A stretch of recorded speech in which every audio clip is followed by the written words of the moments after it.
আসসালামু আলাইকুম সুপ্রিয় দর্শক, চলে আসলাম এই মুহূর্তে পাওয়া সবচেয়ে গুরুত্বপূর্ণ আবহাওয়ার নতুন আপডেট নিয়ে। এবার শীতের মাঝে ঘূর্ণিঝড় নিয়ে ভয়ঙ্কর দুঃসংবাদ দিল আবহাওয়া দপ্তর। 72 ঘন্টার মধ্যেই বঙ্গোপসাগরে বুকে তৈরি হতে যাচ্ছে নতুন নিম্নচাপ। 28শে নভেম্বর শুক্রবারের মধ্যেই রূপ নিতে পারে প্রবল শক্তিশালী ঘূর্ণিঝড় সিনিওয়ারে। এই সময় বাতাসের সর্বোচ্চ গতি থাকতে পারে ঘন্টায় 100 থেকে 160 কিলোমিটার। এর অগ্রভাগের প্রভাবে আগামী 28শে নভেম্বর থেকে 1 ডিসেম্বর পর্যন্ত বাংলাদেশ এবং পশ্চিমবঙ্গের একাধিক জেলায় তীব্র ঝড় বৃষ্টি এবং ভারী থেকে অতি ভারী বৃষ্টিপাতের সতর্কতা রয়েছে। তো আজ 21শে নভেম্বর শুক্রবার এবং আগামীকাল 22শে নভেম্বর শনিবার কেমন থাকতে চলেছে আগামী 24 থেকে 48 ঘন্টার আবহাওয়া।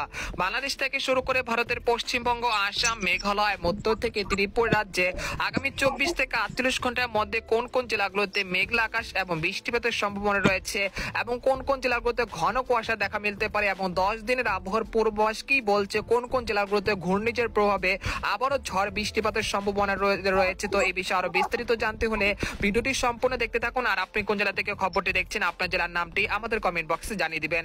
আর সবার আগে সর্বপ্রথম সেটি খবর জানতে আমাদের চ্যানেলটিকে সাবস্ক্রাইব করে রাখুন। এবার জেনে নেওয়া যাক এক নজরে। বন্ধুরা, এরপর যে আমরা সরাসরি ইউরোপিয়ান যে বায়ুমোড়ের চিত্রটা রয়েছে সেখান থেকে আপনাদেরকে দেখানোর চেষ্টা করছি বঙ্গোপসাগরে কিভাবে তৈরি হতে পারে ঘূর্ণিঝড় সিনিওয়ার।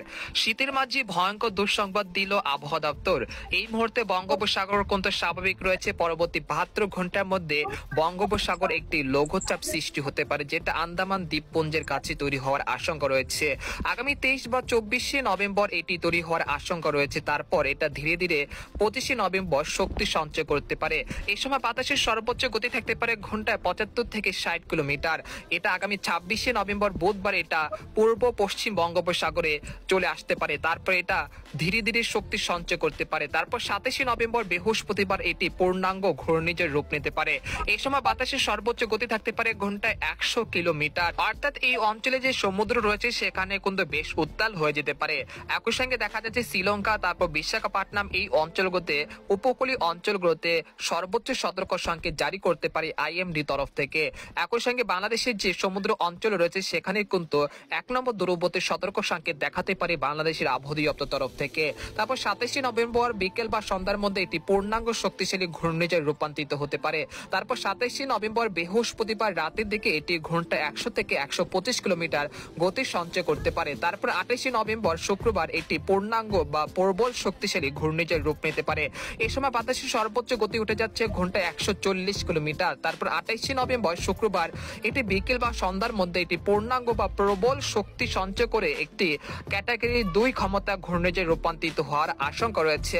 এবং এটি 28শে নভেম্বর বিকেল বা রাতের মধ্যে এটি ভারতের তামিলনাড়ু বা বিশাখাপট্টনমের যে কোনো উপকূলে ঘন্টায় 140 কিলোমিটার গতিতে আঘাত হানার সম্ভাবনা রয়েছে।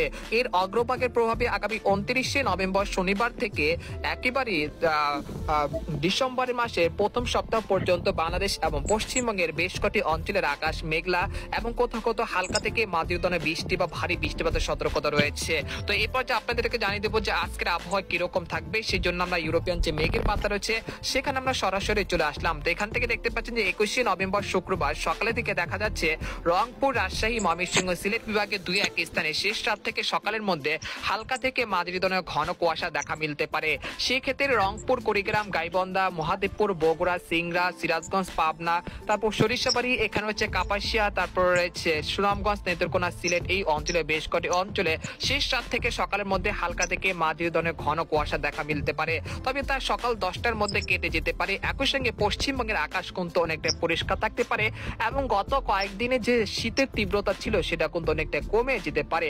অর্থাৎ শীতের যে তীব্রতা ছিল সেটা অনেকটা কমে যেতে পারে। একই সঙ্গে রাত্রিকালে শীতের আমেজও কমার আশঙ্কা রয়েছে এবং রাতের যে শীতের যে তাপমাত্রা রয়েছে সেটা সর্বোচ্চ 2 ডিগ্রি সেলসিয়াস পর্যন্ত কমে যেতে পারে এবং সকাল থেকে সন্ধ্যা পর্যন্ত দেশের কোথাও সেরকম মেঘ বৃষ্টিপাতের সম্ভাবনা তেমন দেখা যাচ্ছে না।